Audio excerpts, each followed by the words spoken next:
Easy.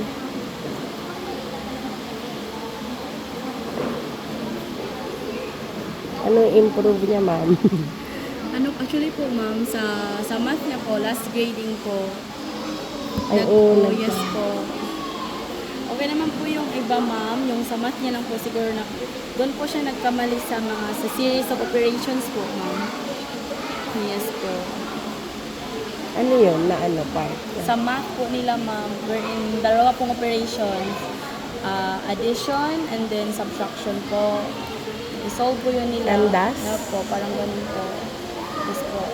Then, sa lahat naman po ng subjects ni Easy, ma'am, very, very excellent naman po siya, ma'am. And then, wala naman po akong problema sa, sa behavior ni Easy. Very participative po yan siya. And then, as well as during recitations po, very, po siya, marami po siyang ideas. So, kaya nga po, every time may i-ask ako regarding our lesson, tawag ko po talaga yan si Easy kasi marami po siyang ma-share sa mga classmates niya po.